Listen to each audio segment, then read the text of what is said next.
Jean, je te donne la parole. Merci Bertrand. Je ne vais pas être long. On va commencer dans le vif du sujet. Je me présente Jean Z, donc je suis journaliste, commissaire d'exposition. C'est vrai qu'on voit rien d'ici. Commissaire d'exposition, donc notamment à la Cité du Design de Saint-Étienne que je vous invite à découvrir. Et surtout, je vous invite à découvrir les intervenants de cette première, on va dire, première table ronde de l'après-midi, qui, je pense, a été renommée. Je ne sais pas si on a le nom. Voilà, c'est un regard de chercheur. On voulait débuter là-dessus pour à la limite, qu'on soit tous d'accord. En tout cas, qu'on dessine un paysage d'hier et paysage d'aujourd'hui, sur deux pans. Non seulement la production, parce que c'est la production de jeux vidéo d'hier et d'aujourd'hui qui nous intéresse, et sa transmission, mais aussi la transmission de ce savoir. Qu'est-ce qu'on savait à l'époque? Qu'est-ce qu'on sait aujourd'hui de cette pratique de la production? En clair, on est plutôt dans production et transmission autour de ce regard de chercheur. J'invite sur scène Florent Gorge à venir, Ovic Terminacian et Guillaume Montagnon, que je vais vous présenter. Venez, on va s'installer ici. Vous ne vous êtes pas rencontrés? C'est incroyable. Prenez. Ça vient. Florent Gorge, que beaucoup ici connaissent, éditeur chez Omake Book, histoire du jeu vidéo, un historien du jeu vidéo. On a dénommé cette table ronde regard de chercheur. Il n'y a pas que des chercheurs universitaires, mais c'était important pour nous de dire aussi que cette recherche autour du jeu vidéo ne s'inscrit pas forcément dans les canevas d'un cursus universitaire. Pour être précis, moi j'ai une maîtrise de philosophie, mais je ne suis pas philosophe. Ça ne se fait pas comme ça. Et on peut avoir un cursus d'histoire et ne pas forcément être historien. Et pourtant, on peut aussi avoir l'inverse, ne pas avoir connu une université, un cursus universitaire d'historien, et pourtant appliquer des protocoles qui sont, eux, universitaires et appliqués à la recherche. Ovic Terminacian, bonjour aussi, chercheur, maître de conférence à l'université de Tours.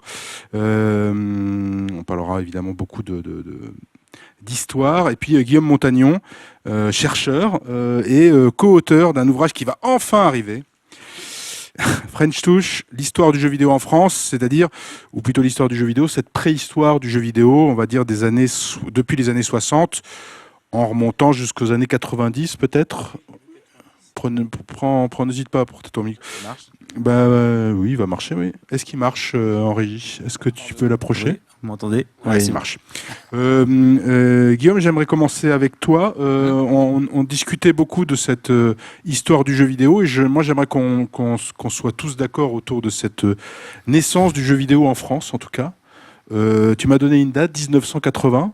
En gros, pour la naissance d'un secteur ou du secteur jeu vidéo en France. Il s'inscrit comment, dans quel contexte ce secteur du jeu vidéo en France? Alors déjà, il y a des préludes, parce qu'il existe à l'université du jeu informatique, alors qu'on déroule sur papier, très peu sur écran. Il existe déjà un marché. Ce marché-là est né en 73 avec l'arrivée des premières bornes, des équivalents de Pong. En 75 arrivent les premières consoles de jeux, donc notamment, alors c'est pas encore prouvé que ce soit la bonne date, mais l'Odyssée et aussi la Vidéo Master, donc des consoles jeux de sport de Pong. Et après, on a les premiers développements en fait de jeux vidéo, d'édition de jeux vidéo qui vont arriver en fait à la toute fin des années 70, début 80, notamment par l'intermédiaire de Texas Instruments, en fait, qui vont développer, mettre en place vraiment on va dire la première industrialisation en fait, vraiment développer des jeux pour leurs machines à ce moment-là. Donc on est vraiment au niveau 80 et c'est à partir de ce moment-là en fait que des personnes qui vont faire partie de l'industrie en fait finalement ensuite aux françaises. Donc je pense à Albert Loridan, mais aussi Christophe Sapet, Bruno Bonnel qui vont être recrutés justement au départ par Texas pour faire développer du jeu ou voilà avant que Loridan fasse Micromania ou Bonnel s'appelle Infogrames. D'accord, là on peut indiquer vraiment une date, en tout cas une période de naissance d'un secteur. Voilà, c'est vraiment une période qui est comprise entre 80 et 83. 83, c'est vraiment l'explosion du jeu vidéo en France, du secteur de l'édition, du moins. Sur quel document vous vous appuyez, vous et Alexis Blanchet, pour justement étayer on parlera beaucoup de documents et de documentation cet après-midi, mais sur quel document vous vous basez ? Alors, les premiers documents qui nous ont servi, c'est pour moi, ça a été une rencontre avec, d'abord, il y a eu l'industrie ce qu'on appelle l'industrie de l'automatique. Donc, il y a toute une presse, en fait, qui existe, connaît plus aujourd'hui sous le nom de jeux vidéo d'arcade. Mais il y a toute une presse qui existe dans les années 70 qui donne tel jeu qui sort à ce moment-là, voilà. Il y a le témoignage oral, qui est quand même quelque chose d'assez important. Et enfin, il y a les archives qu'on peut trouver parfois ici ou là. Donc, dans le cas de Texas, pour moi, ça a été un peu de presse, mais essentiellement un témoignage qu'on a retranscrit et dans lequel on va se servir dans notre ouvrage. Ovic Termination, vous confirmez sur cette documentation entre oral et écrit, vous naviguez Oui, tout à fait, je confirme. Alors moi, pour ma part, je travaille plutôt sur des générations plus récentes et plutôt sur la base d'entretiens, d'enquêtes auprès des gens qui nous racontent leur histoire, qui nous racontent leur trajectoire personnelle, professionnelle, géographique également, hein, on en parlera peut-être tout à l'heure. Donc effectivement, ça constitue une source d'information primaire qui est très importante. Et je rebondis sur la remarque de Bertrand Brocard tout à l'heure. Effectivement, il y a un vrai enjeu aujourd'hui à recueillir ces témoignages et d'une certaine manière à les archiver, alors sous forme d'articles, d'ouvrages ou autres, effectivement. Juste pour rebondir, justement, il y a 5 ans, on avait eu la chance d'interviewer Paul Brafort, oui, et qui est décédé il y a 1 an et demi, alors que ça a été la première personne à avoir fait un jeu de Go. Alors peut-être pas le premier jeu vidéo, là c'est plus compliqué à dire. Faut approuver, oui. Mais voilà, mais ça a été en 1960 oui, sur les prémices à ce niveau-là, et aujourd'hui on ne pourra plus l'interroger parce qu'il est décédé. Décédé l'an dernier, je crois. D'ailleurs, on en avait parlé dans ce même colloque. C'était Alexis Blanchet qui était venu faire une superbe présentation. Et il nous avait parlé de Paul Brafort. Alors, un destin étonnant, un peu iconoclaste, parce qu'on n'en a pas beaucoup, on n'en a plus beaucoup des comme ça, de ce genre de personnage qui était quand même aussi chanteur, j'oserais dire chanteur de variété, parce qu'il faut quand même voir sur les pochettes, il est quand même assez incroyable. Or, il avait un cursus d'ingénieur absolument dément. Enfin, c'est un nerd, c'est le type vraiment un cerveau absolu.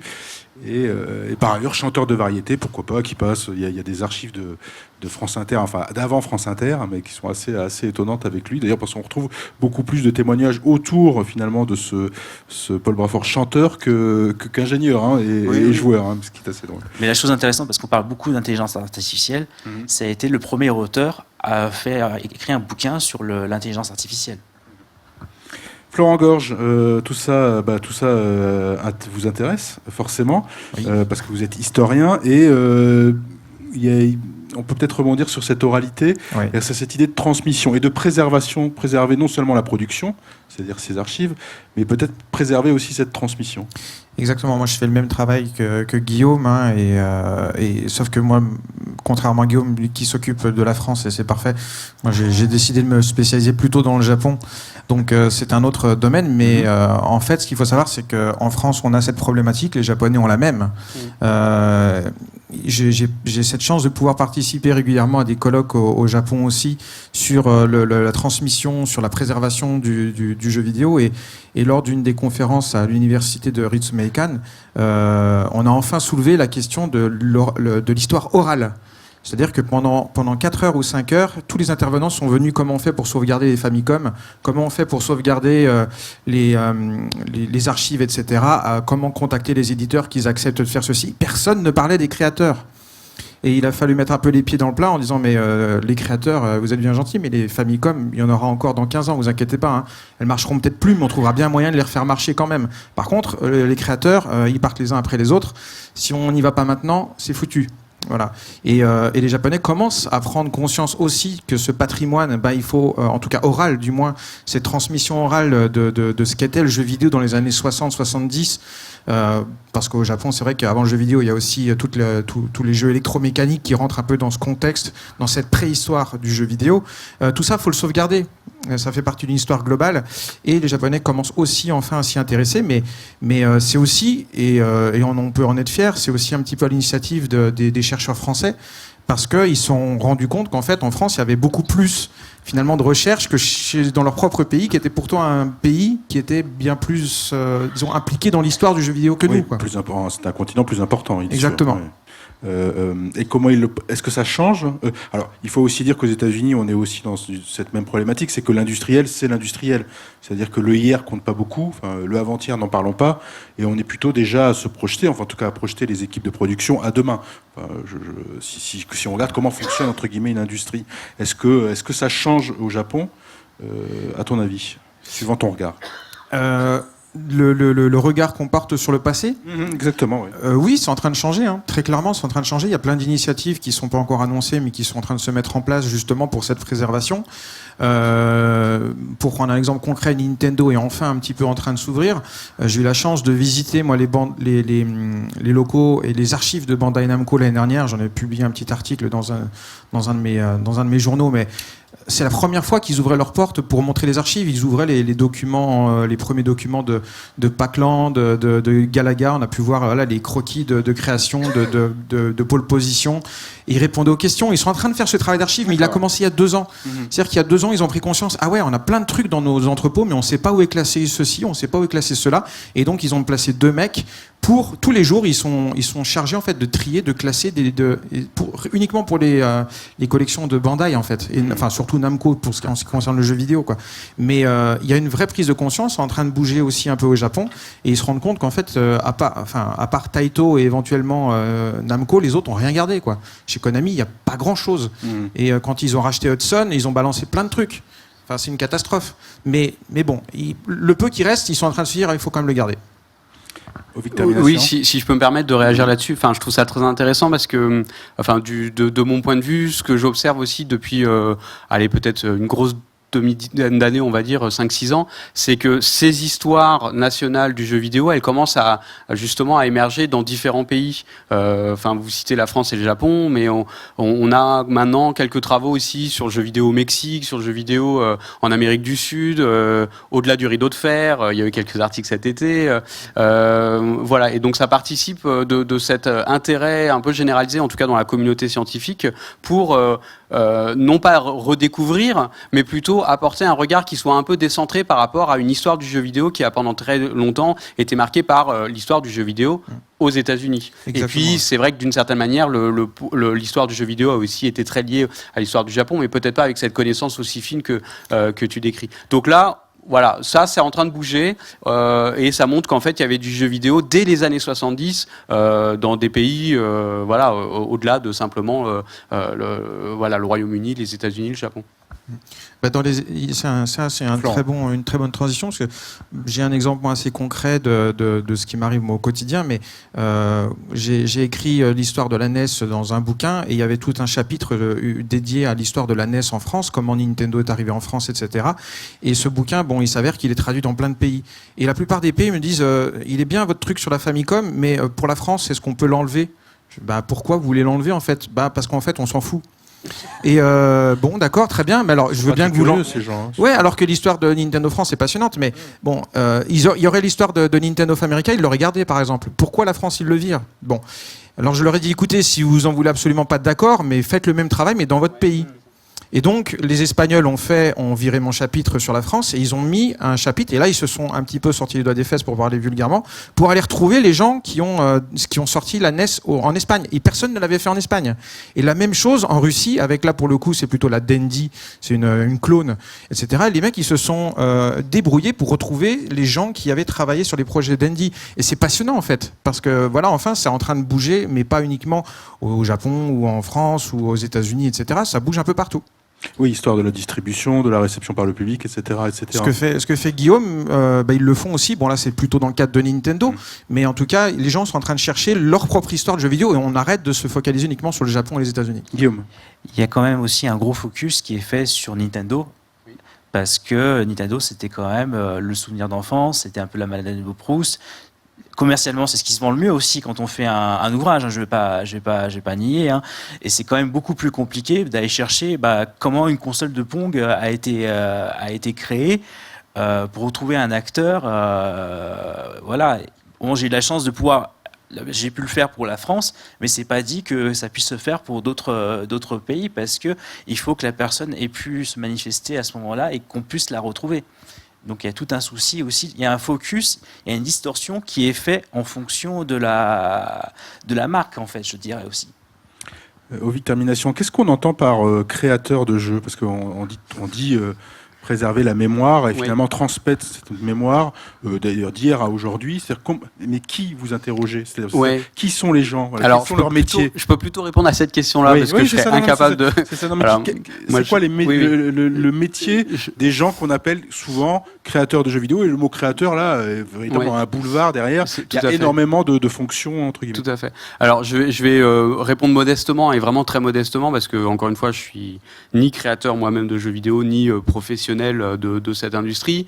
Mais en tout cas, dans le cadre des recherches qu'on mène actuellement avec une collègue sociologue à Paris 13 qui s'appelle Vinciane Zaban, c'est justement d'enquêter auprès alors plutôt des générations, enfin de trentenaires ou de quarantenaires, de gens qui travaillent dans les jeux vidéo. Et en fait, ce dont on s'aperçoit, c'est qu'il y a eu une très grande diversité à la fois des métiers, on en parlera peut-être tout à l'heure, mais aussi des parcours. Et donc, pour répondre à moitié quand même à la question de qu'est-ce qu'un créateur, finalement, ça peut être beaucoup de choses. Dans le panel, si je puis dire, des gens qu'on interviewe, on a aussi bien des gens qui travaillent à Montréal dans des studios AAA que des gens qui sont venus à travailler sur le tard en commençant par développer leur propre jeu vidéo. Parfois, d'ailleurs, en parallèle d'un jeu qu'ils pouvaient développer dans un autre studio. C'est-à-dire des gens qui sont devenus progressivement entrepreneurs en ayant commencé d'abord à travailler dans un studio. Voilà. Et puis on a évidemment toute la diversité possible des amateurs, semi-pro, etc. Sans oublier les universitaires créateurs de jeux vidéo, on en a dans la salle, donc voilà, ce qui n'est pas mon cas encore une fois. Un regret? C'est un regret? Pas forcément, non. Vous pouvez le dire, maintenant là, tout est ouvert. Guillaume Montagnon, qu'est-ce qu'on entend par créateur avec un S, suivant vos recherches? Qui vous rencontrez? Et quels sont les métiers que vous croisez? Les métiers sont vraiment divers. Je parlais des bornes d'arcade. Bertrand Brocard a fait de l'impression sur les planches, ce qui est toujours de côté. Il a fait de l'impression pour ses bornes d'arcade. Il a commencé comme ça, avant de faire de la programmation. Voilà, c'est un exemple d'évolution, alors qu'il était imprimeur au départ. Il y a aussi des gens qui sont beaucoup plus dans le commercial. Donc je pense au départ à Denis Thébault, qui a fondé Inelec et qui finalement a vu que ces jeux avaient un potentiel de marché et elle s'est lancée sans qu'il y ait de structure. Au début, il n'y a vraiment pas de structure. Quand on achète un jeu au début, il n'y a même pas de jaquette. C'est une cassette qui est copiée à la va-vite et qu'on peut retrouver aussi Cobb dans un salon, dans ce genre-là. Et il faut juste avoir, je dirais, c'est des profils d'hobbyistes, en fait, de gens qui apprennent sur le tas à faire de la programmation. Et il y a un autre profil qui est plus ingénieur. Alors, ce qui va être le cas justement chez Valadon, donc à Chalon-sur-Saône, qui ont fait le bagnard. Donc, c'est des gens, des électriciens qui étudient l'électronique, ou un profil un peu plus ingénieur, comme je disais tout à l'heure chez Texas, Loridan, ou comment il s'appelle, Bruno Bonnel, où ils ont fait Bruno Bonnel et Christophe Saffet sortent de la Martinière à Lyon, qui est une école. Où on apprend à faire de la chimie. Ils ont appris à faire de la prépa, tout simplement. Ovig. Oui, juste une remarque très rapide. Ce que je trouve intéressant dans la période actuelle, c'est qu'il y a quand même eu un effort de formalisation des métiers. Enfin, on en parlera peut-être sur la table de ronde. Enfin, vous en parlerez peut-être sur la table ronde suivante. Mais par rapport à une époque où effectivement on avait du mal à situer, ne serait-ce même que le statut de l'industrie du jeu vidéo, qui pendant longtemps a été à cheval entre l'industrie de l'informatique et l'industrie culturelle. Et c'est encore des débats aujourd'hui, y compris d'ailleurs en fait, dans les instances étatiques. Je crois qu'il y a encore des parlementaires qui ont du mal à le situer, ce qui est normal.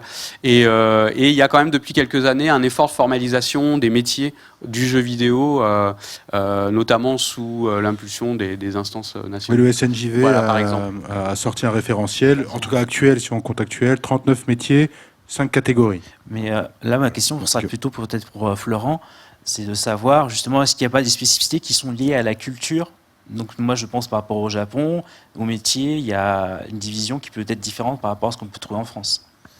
Aujourd'hui, je ne sais pas, tout est uniformisé, je pense. Mais après, à l'époque, est-ce que c'était si différent que ça? Enfin, quand on regarde le classique gaming japonais, il y avait un mec sur un jeu, hein, et il faisait tout. Il faisait les graphismes, il faisait le code.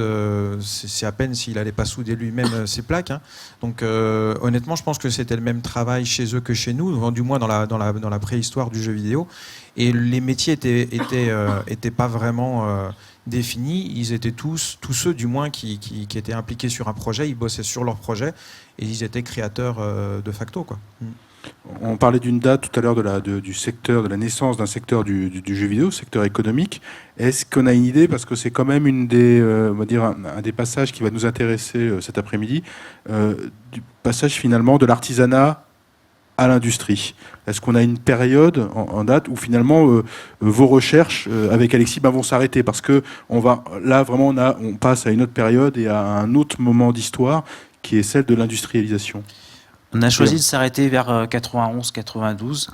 On le voit très bien, de toute façon, quand on regarde les archives de Bertrand Brocard, quand on les fouille, vous regardez dehors, vous avez le listing de meurtres à grande vitesse, c'est 24 pages, c'est ça à peu près. Donc c'est un tout petit truc. Et après, en fait, quand ils passent petit à petit, ils embauchent un peu plus de monde, donc il y a une spécialisation qui se fait avec un graphiste, avec un musicien. Et après, il y a une autre tournure qui arrive à la fin des années 80-90, notamment avec l'avènement de la 3D et du CD-ROM. Et chez Cobrasoft, chez Hightech, donc Cobrasoft, c'est le CDI. Et le CDI, en fait, c'est Philips qui demande à avoir un processus de production formalisé qui se voit par des cahiers de différentes couleurs, donc jaune, bleu, vert. Et l'idée, en fait, qu'avait Bertrand Brocard à ce moment-là, c'est de présenter les boîtes de jeux et dire, voilà, vous aurez cette boîte-là dans un an. On va vous faire le produit. Et donc, ça amène à un storyboard, ça amène à faire venir des gens de l'extérieur. Il y a vraiment un changement, enfin, du moins pour la France, qui se fait à ce moment-là. Pour diverses raisons aussi, hein, parce qu'il y a les consoles de jeux qui émergent vraiment en France, enfin en Europe, à ce moment-là, qui nécessite un investissement qui est totalement différent parce que l'économie est différente. Les éditeurs doivent préacheter les cartouches de jeux. Donc, on ne peut plus développer un jeu pour quelques dizaines de milliers ou centaines de milliers de francs, mais on a besoin de millions de francs pour faire un jeu. Et nous, donc, on s'arrête là, du moins pour parce que c'est le premier tome qu'on va faire. Il y aura forcément il y aura forcément un deuxième tome. Mais cette professionnalisation ou industrialisation, c'est plutôt vers cette période où vous la situez. Début années 90, voire milieu, enfin entre ce moment-là. C'est très progressif, hein, ça dure quand même une dizaine d'années, sincèrement, on ne la voit pas tout de suite. Florent, pareil, même question peut-être pour le genre. Est-ce qu'il y a un passage que toi tu as vu, passage de finalement ce côté artisanal?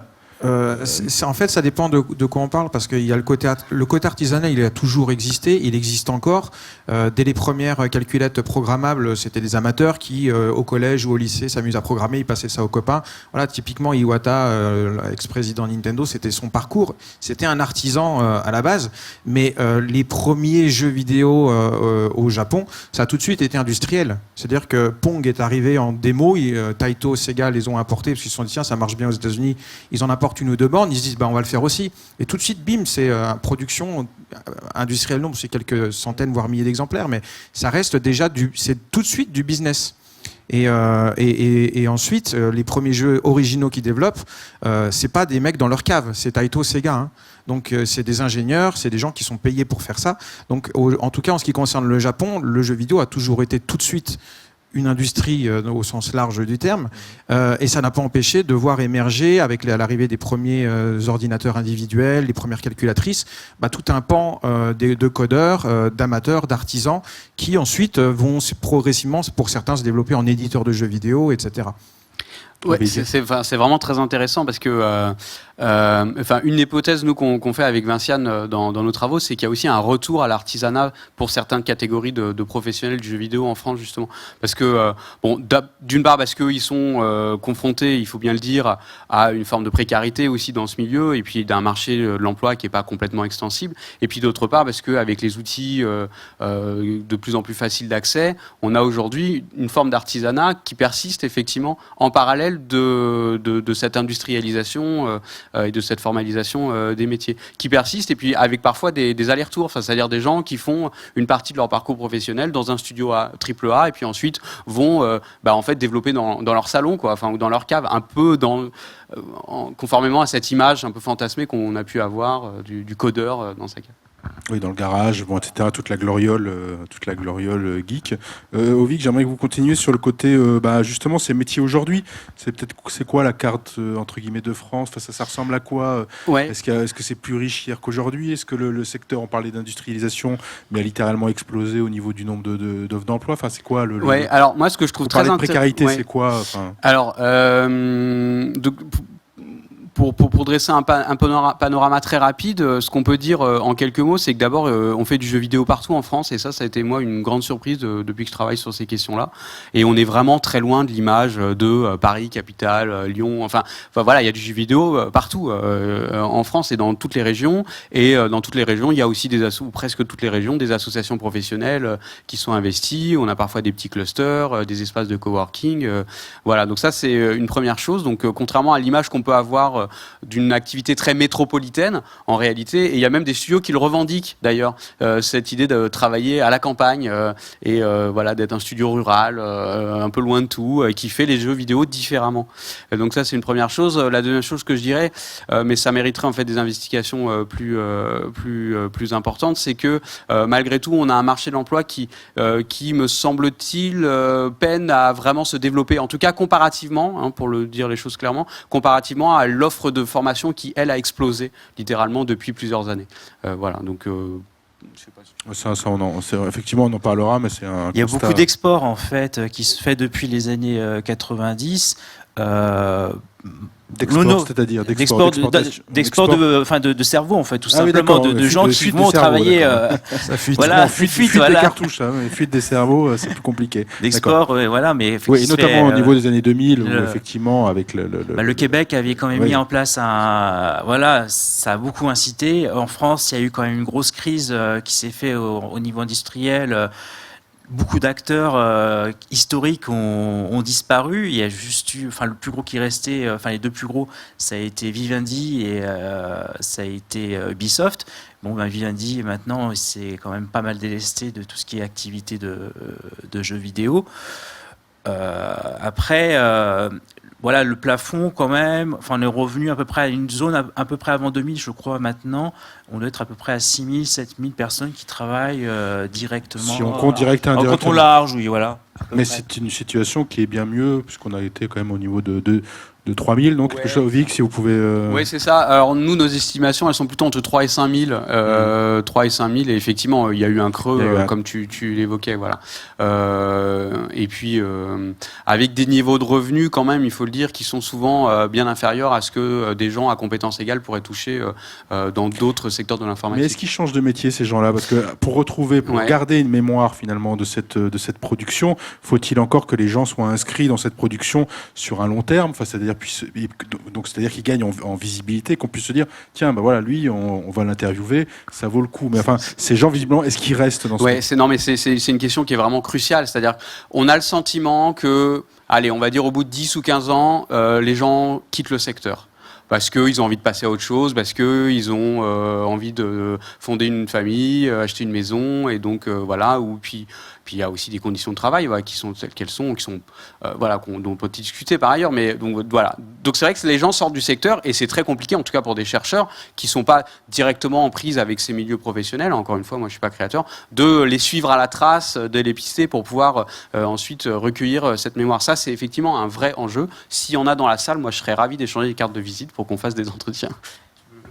Tu en auras un ce soir qui s'appelle Marc Albinet, qui est très intéressant parce que c'est quelqu'un qui a commencé vraiment dans les années 80 à travailler avec Ubisoft, qui a après allé chez, un petit peu chez Infogrames, un petit peu chez Adeline, qui a fondé après sa boîte qui s'appelait Doki Denki, et après qui a immigré au Canada et qui continue encore aujourd'hui et qui a un vrai recul de 30 ans sur la question. Et quand je l'avais interrogé justement, il me disait que malheureusement, en fait, au niveau du management, depuis 30 ans, le jeu vidéo a quasiment pas évolué, qu'on était toujours en fait au même statut.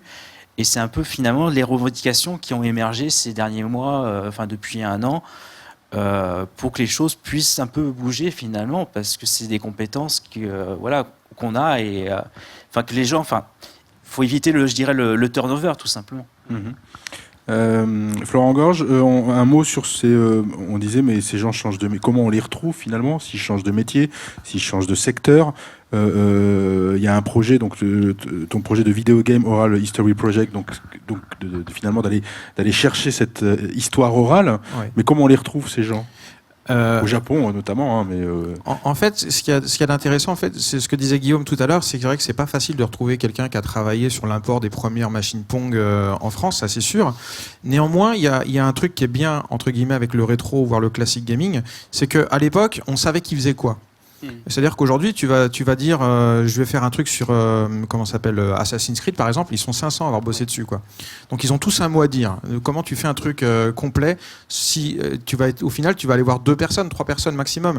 À l'époque, tu veux faire un truc sur, je sais pas, l'Arche du Captain Blood. Bon, voilà, ils étaient 4 à bosser dessus, donc c'est assez facile et on sait qui c'est.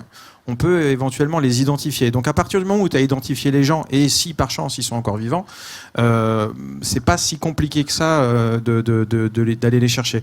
Pour le Japon, c'est encore un peu différent parce qu'eux ils ont cultivé le culte du secret. Autant nous, dans nos jeux occidentaux, on aimait bien mettre les noms des développeurs sur les boîtes, ils étaient crédités, etc. Autant au Japon, tout passait derrière la firme. Donc c'était Konami, c'était Capcom, puis derrière c'était que des pseudos, quoi. Donc pour arriver à retrouver ces gens-là, c'est pas simple, mais on va dire que le marché du jeu vidéo au Japon, c'est un peu comme la jet set, le plus dur c'est d'y rentrer, mais une fois que tu connais un tel, il va te présenter un tel, et puis au final ça se débloque assez facilement, quoi. là aussi c'est une recherche orale, j'ai l'impression. C'est ça, ouais, en fait c'est de la recherche orale, c'est que de toute façon au Japon tout se fait autour d'un verre de saké, donc si tu as la chance d'être invité dans une soirée, après c'est bon, quoi. Donc c'est pas si compliqué que ça à partir du moment où tu as réussi à trouver un bon contact et généralement c'est ça qui est étonnant, c'est que les Japonais ils ont envie de parler, quoi. Et pendant très longtemps ils ont été totalement bâillonnés par leur boîte qui les employait à vie. Et beaucoup n'ont pas de NDA parce qu'à l'époque ça n'existait pas, donc quand on les retrouve, ils se lâchent, ils ont envie de parler. Et ça c'est vachement bien parce qu'ils ont jamais eu droit au chapitre, on leur a jamais posé la question. C'est fou, mais je prends un exemple concret, mais Space Invaders, il a fallu attendre 10 ans pour savoir qui avait créé Space Invaders. Et le truc le plus dingue, c'est que même la femme du créateur de Space Invaders a découvert que c'était son mari dans le journal. En lisant le journal, pour les 10 ans de Space Invaders, elle a dit « Mais je t'ai vu dans le journal, qu'est-ce que tu fais ?» J'ai créé un jeu. Ah bon, c'était quoi? Space Invaders. Ah, c'est toi? Même entre mari et femme, ils communiquaient même pas sur ce genre de choses. Donc ça montre à quel point les développeurs étaient dans l'ombre de l'ombre. Culturelle, oui. Une ombre culturelle assez dense. On aurait dû appeler ça héritage, transmission et saké finalement. Ou vin rouge peut-être. Est-ce qu'il faut du vin rouge pour convaincre que les langues se délient en France, ou c'est plus facile en fait? C'est comme le dit Florent. Plus simple, mais il y a quand même une appréhension culturelle par rapport au jeu. Parce qu'en fait, le jeu... Alors c'est quoi? C'est du jeu, c'est rien? Pourquoi vous vous y intéressez? Oui, ce serait ça la question? Il y a ceux qui ont fait du jeu vidéo, ils savent ce qu'ils ont fait, mais il y a tous ceux, par exemple, je parlais de jeux informatiques, il y a quelques mois, j'ai envoyé un mail de quelqu'un qui avait fait un ordinateur, il avait fait son ordinateur dans un lycée en 69, Et j'ai demandé s'il a fait du jeu dessus. Enfin, il me dit, à titre d'anecdote, oui, on avait fait un morpion. Point. Rien d'autre dessus. Pourquoi il l'a fait? Bon, voilà, il y a un Et alors, c'est vous qui lui dites, en fait, en gros, l'importance, en tout cas une importance historique ou une donnée historique, dire, mais 69, c'est une date quand même essentielle, etc. Donc c'est vous qui lui apprenez, en fait. Bah après, est-ce que la personne s'en rend compte elle-même? C'est ça aussi. Je pense pas qu'elle s'en rend compte elle-même. Et pour certains, bah, c'était comme distribuer un autre produit. Enfin, il faut retrouver le nom de la personne, il faut réussir à la contacter. Alors parfois, la personne, elle va apparaître sur juste son nom, prénom va apparaître sur un article. Les miracles avec Internet, ça simplifie quand même beaucoup les recherches pour retrouver quelqu'un. Alors aujourd'hui, c'est peut-être un peu plus compliqué qu'il y a 3 ou 4 ans, mais à l'époque, j'utilisais beaucoup LinkedIn, par exemple, parce que les données étaient ouvertes et on pouvait retrouver le nom de la personne comme ça. Après, c'est interroger. Par exemple, il y a 3 ans, je me suis rendu à Toulouse. Et j'ai récupéré vraiment par hasard des mémoires d'élèves de l'ENSET, donc qui est une école d'ingénieurs, qui avaient fait je les ai sauvés parce que la personne en fait allait les balancer 3 mois plus tard. C'était des mémoires sur un tennis qu'ils avaient une console de jeu, une petite console de jeu qu'ils avaient fait dans les années 70. Et après, j'ai pu retrouver la personne, et la personne, en fait, elle avait fait l'ENSET, et depuis, elle est devenue glacier. Mais bon, c'est intéressant de voir les parcours le changement de parcours. Et Florent. Guillaume parle de hasard, et ça, c'est un truc fondamental quand on fait de la recherche sur l'histoire du jeu vidéo, c'est la part de hasard. Internet, c'est vrai que c'est un outil magique pour retrouver les gens. Néanmoins, Internet... il n'y a pas tout. Il y a beaucoup de gens qui pensent qu'on trouve tout sur Internet. C'est absolument faux. Et pour tout ce qui concerne, on va dire, l'histoire du jeu vidéo avant la PlayStation, il faut aller chercher ailleurs que sur Internet bien souvent. Parce que, par exemple, quand tu vas à la Bibliothèque nationale du Japon, tu fais des recherches sur tel ou tel sujet, tu vas tomber sur des articles des années 70, des années 80, de créateurs ou de personnes qui ont été interviewées dans des journaux obscurs de telle ou telle région, et qui sont évidemment introuvables sur Internet, parce que ça fait partie des archives papier qui sont sauvegardées dans les bibliothèques nationales. Et ça, tu vas tomber dessus uniquement si tu fais l'effort d'aller faire cette recherche à la bibliothèque, en tout cas en France, à la BNF, etc. Si tu fais pas cette démarche, tu ne retrouveras jamais sur Internet. Ça, c'est impossible. Donc oui, quand tu vas après faire des recherches un petit peu plus poussées, tu peux tomber sur un article totalement au hasard qui va te donner des infos que tu n'attendais même plus, quoi. Et parfois, même, c'est juste le hasard de la rencontre. Je t'ai rendu à l'IMEC. Donc, à l'IMEC, c'est un institut, ils gardent des archives, et notamment, il y a les archives d'un éditeur de jeux vidéo qui s'appelle Ediciel. Et lors d'un repas un soir, je me suis retrouvé avec la personne qui avait fait les flyers de la société Karateko. Donc, qui faisait les bandes d'arcade. Et un parcours assez atypique, parce que aussi elle a écrit pour le journal Union, je ne sais pas si ça vous parle. Mais voilà, donc on peut trouver parfois sur des profils qui sont complètement vraiment atypiques. Voilà. Oui, iconoclaste. Ovig, on terminera par vous, en tout cas pour cette question. Est-ce que cette recherche-là, selon vous, a changé? Ou par rapport à ce que vous entendez là, est-ce que ça a changé? C'est-à-dire cette recherche des créateurs, et j'entends le mot créateur au sens large, en tout cas des acteurs d'une industrie. Alors, je pense que s'il fallait résumer, j'ai le sentiment qu'il y a aujourd'hui trois points de recherche ou 3 axes de recherche qui sont vraiment en cours de structuration. La première, c'est la prise de conscience à l'international qu'il y a des histoires du jeu vidéo et pas une histoire qui serait celle, comme vous disiez tous les deux, de Super Nintendo ou des États-Unis. La deuxième chose, c'est qu'aujourd'hui, on a beaucoup de travaux, en tout cas, on a de plus en plus de travaux sur la réalité des métiers. Ça veut dire quoi développer un jeu vidéo? Ça veut dire quoi créer un jeu vidéo? Et ça veut dire quoi le développer dans un gros studio où on est 1 sur 500? C'est toi qui prenais l'exemple d'Assassin's Creed? Non, c'est toi, pardon. Donc, c'est pas la même chose que de le développer dans une démarche de recherche-création ou dans une démarche artistique. Voilà. Donc ça, c'est la deuxième chose. Donc cette réalité du métier avec tous les aspects négatifs qu'on a déjà évoqués. Et puis la troisième chose, qui est plutôt ce que nous on travaille avec Vinciane, c'est la diversité des trajectoires dont vous avez tous les deux donné des exemples. Voilà. Donc pour moi, je crois que c'est vraiment là deux points forts de la recherche aujourd'hui sur l'industrie et l'évolution de l'industrie du jeu vidéo. Et on voit comment elle a pu aussi évoluer. Est-ce qu'il y a une ou des questions de la part du public pour nos chers amis, pendant que je me cache les yeux, que j'essaie de vous voir? Ouais, ça crame bien. Hein. Oui, question. Attends Donc, Bertrand, sous quelle forme on sois publie Ouais. discipliné s'il te plaît et prends le micro. Je suis très discipliné. Oui, c'était une question pour Ovig. Sous quelle forme vous publiez, enfin dans quel cadre exactement? Alors nous, on est des chercheurs old school, donc on publie des articles scientifiques que personne ne lit et, et peut-être des ouvrages un jour quand on aura le temps de les écrire. Bon, non, par ailleurs, on est ravis de pouvoir intervenir dans ce genre de cadre parce que ça nous permet de parler autrement de la recherche, mais sinon c'est plutôt des articles scientifiques, voilà, de revues scientifiques. Pardon? C'est pour tout à l'heure, oui, c'est pour. Ah oui, c'est pour tout à l'heure. Alors c'est quoi, pardon, puisqu'on peut le présenter même si c'est pour tout à l'heure. Ça c'est un GDD, c'est un document de game design bleu, on t'en parlera tout à l'heure. Oui, c'est très rapide. C'est juste une remarque par rapport à ce panel d'ailleurs, mais vous avez beaucoup parlé des créateurs de jeux vidéo, et qu'en est-il des créatrices de jeux vidéo? Est-ce qu'il y a eu des évolutions marquantes? Pas de sexisme chez moi, j'entendais au sens universel du terme. Ovig ou Moi, ça va être rapide. Hein. Dans le cadre de mes recherches, j'en ai pas croisé une seule. Hein. C'est pas parce que je le refuse, c'est parce qu'il y en a pas. En tout cas, au Japon, la première que j'ai pu rencontrer, c'est Madame Shibuya, et elle était graphiste chez Square Enix, et c'est la seule que je connais. En tout cas pour ces années. Hein. Voilà. Voilà, il y a les musiciennes qui, elles, pour le coup, arrivent effectivement un peu plus tard quand, pour le coup, la musique devient un peu plus prégnante et pas juste que quelques bruitages ou SFX, mais les musiciennes, et en plus, sont freelance la plupart du temps, parce qu'elles ne font pas que du jeu vidéo, elles font un peu, enfin, les musiciens ou les musiciennes d'un point de vue général, on les missionne pour tel ou tel truc, mais ils font pas que du jeu ou que de l'animé ou que, enfin voilà. Mais en termes de création jeu vidéo pur et pas musicien, c'est néant. Guillaume? Pour la France, c'est un peu la même chose. Bon, il y a une créatrice, Muriel Tramis, qui émerge bien sur la fin des années 80.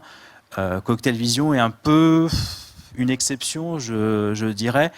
On va retrouver la figure féminine, on va la retrouver plutôt dans le marketing notamment.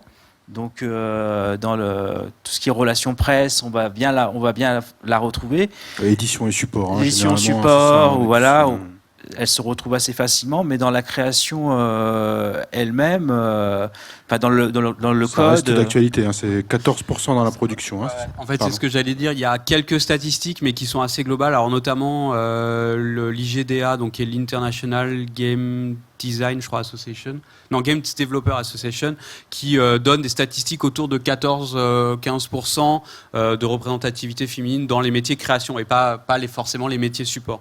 Et il me semble que le STJV, donc le syndicat des travailleurs de jeux vidéo, a fait une enquête assez similaire qui donne des proportions qui sont à peu près dans ces mêmes eaux-là. Le SNJV également donne 14%, voilà, donc il n'y a pas de. Bon, je pense qu'on est plutôt dans cet ordre de grandeur.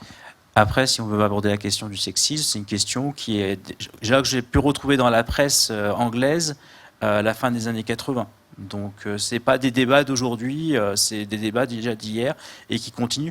La plupart des questions en fait qu'on se pose aujourd'hui, c'est des questions qu'on retrouve déjà dans les années 80. Voilà, que ce soit pour l'épilepsie, l'addiction, ce genre de choses, si on voulait sur ce terrain-là. Et puis c'est des débats qui dépassent très largement les métiers du jeu vidéo. Enfin, moi, j'ai grandi dans une génération où, au lycée, on nous expliquait que la filière S, c'était plutôt pour les garçons et la filière L, plutôt pour les filles. Donc, je ne sais pas si ça a changé depuis, mais donc forcément, ça ferme aussi des portes. Il faut espérer quand même un peu, quoi. Est-ce que tout le monde a réagi? Ah, une question.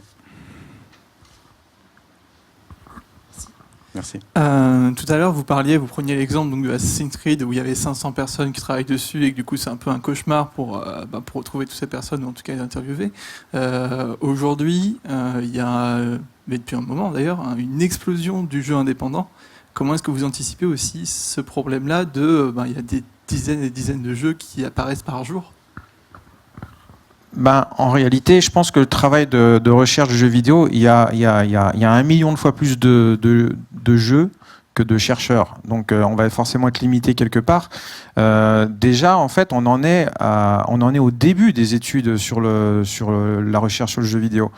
Il y a 10 ans, on a publié la biographie d'un gars qui s'appelle Gunpei Yokoi, qui était une référence parce que c'était un témoignage direct et c'était un coup de bol. Le mec, enfin coup de bol ou pas, le mec il est mort 6 mois après la publication de cette biographie. Donc c'est un peu un miracle qu'elle existe. Mais on s'est rendu compte au bout de 4, 5, 6 ans, en faisant d'autres recherches, que ce qu'il avait raconté, il y a beaucoup de trucs qui sont à l'intérieur de sa biographie qui ont été complètement contredites par d'autres personnes.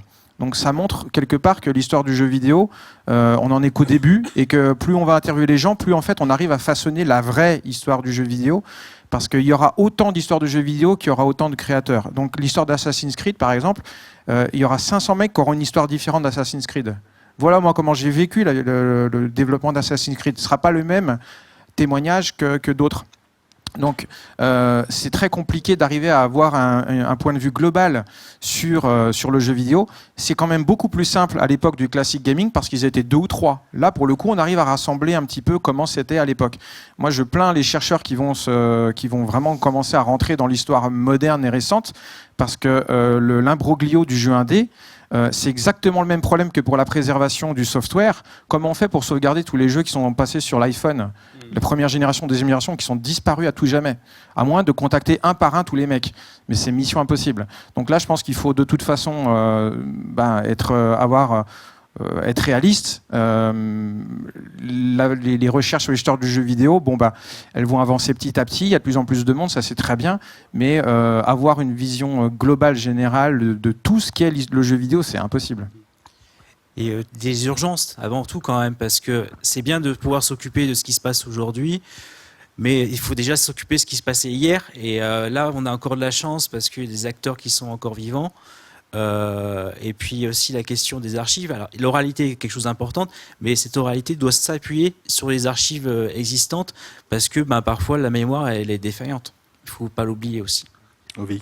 Ouais, juste 2 remarques pour compléter. Je pense que la première, c'est que la recherche, ça prend du temps de toute façon. Donc voilà, il faut donc ça prendra du temps. Et la deuxième remarque, c'est que je pense que c'est pas tout à fait la même chose de faire l'histoire d'un jeu vidéo et l'histoire des créateurs de jeux vidéo. Donc dans le cas d'Assassin's Creed, pour le coup, de faire l'histoire du jeu Assassin's Creed, je suis pas sûr que ce soit si compliqué que ça. En revanche, faire l'histoire des 500 bonhommes qui ont travaillé dessus et des hommes et des femmes qui ont travaillé dessus, là, c'est une autre. Mais du coup, c'est pas du tout la même perspective, quoi.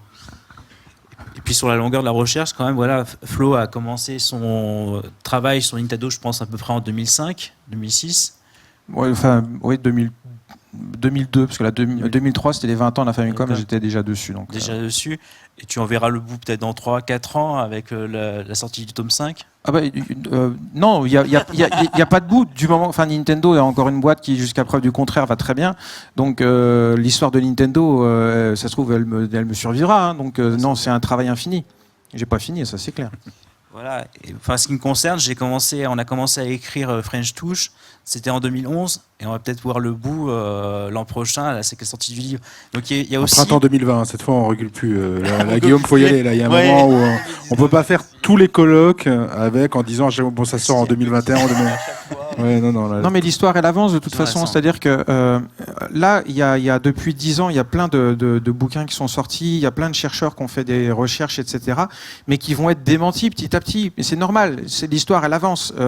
Tout ce qui est marqué aujourd'hui, il faut pas le prendre forcément pour argent comptant parce qu'en fait c'est un témoignage à temps T des recherches telles qu'on les voit aujourd'hui.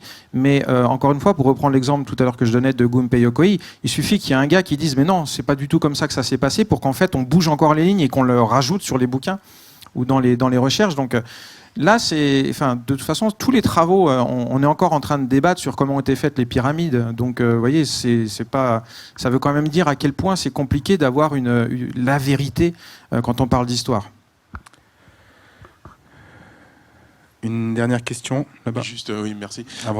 Est-ce que vous mettez des limites à vos recherches? Je m'explique.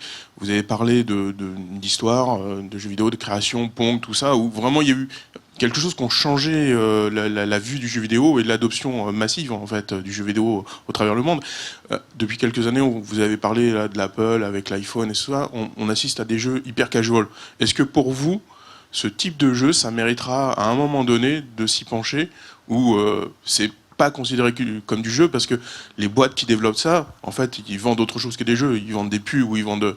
Donc, quelle est la limite que vous vous fixez dans les recherches? En ce qui nous concerne, je pense que Guillaume il confirmera certainement, mais il vient de parler de priorité. On est encore dans cette étape de la priorité. C'est-à-dire qu'on est encore à la préhistoire du jeu vidéo, donc il s'occupe de l'arrivée du jeu vidéo en France, comment cette industrie s'est faite. Je parle pas pour toi, hein, mais je parle pas à ta place du moins. Mais le jeu casual, en tout cas tel que tu le décris, avec par exemple les premiers jeux casual sur les téléphones portables, etc. Il y a déjà des études qui sont faites dessus, très certainement, mais en tout cas, c'est pas notre domaine de recherche. Nous, on se concentre vraiment sur ce qui, à notre avis, est la priorité, c'est les témoignages des gens tant qu'ils sont encore là, quoi.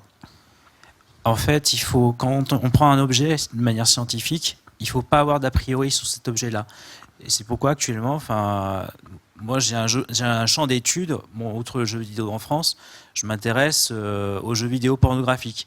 Qui va s'intéresser à ça? C'est des jeux, franchement, en termes de gameplay, c'est pas très bon. Enfin, ils sont pas très bons en général, mais ça fait partie de l'histoire.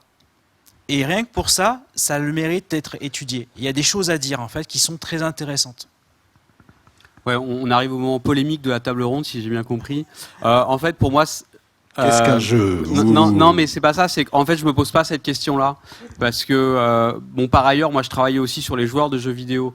Mais en fait, ce que je regarde, c'est ce que les gens me disent ou ce qu'ils développent d'ailleurs. Donc, si quelqu'un me dit je fais un jeu vidéo, pour moi, il fait du jeu vidéo, que ce soit casual ou pas casual. De même que si quelqu'un me dit je joue à un jeu vidéo, que ce soit Candy Crush ou Assassin's Creed, pour moi, il est bien dans ce discours de je joue à un jeu vidéo, je fais quelque chose avec un logiciel ou une application qui ressemble à du jeu vidéo. Voilà. Donc, de ce point de vue-là, moi, je me mets pas de limite, en tout cas, de définition de l'objet d'étude. Voilà. Je rappelle que le jeu le plus joué au monde, c'est le solitaire. Dommage pour Snake qui avait quand même qui est pas loin derrière. Qui est pas loin, oui. Une dernière question ici.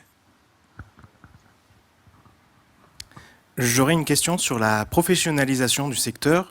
Donc au Japon, on a vu que les industriels se sont très vite appropriés le marché et ont utilisé leur méthode. En ce qui concerne le cliché du créateur dans son garage, qu'est-ce qui le pousse finalement à se dire mais ce que je crée, c'est bien, ça m'amuse, c'est pour moi, c'est pour les copains. Bon, peut-être qu'on va se mettre à plusieurs à développer le jeu. À quel moment se fait la bascule de se dire mais je vais pouvoir le vendre, je vais peut-être pouvoir en vivre dans les débuts du jeu vidéo? Ce qui d'ailleurs doit être à peu près les mêmes questions que quand le jeu indépendant est arrivé au milieu des années 2000, c'est-à-dire à quel moment je me professionnalise, quoi. Enfin, le terme...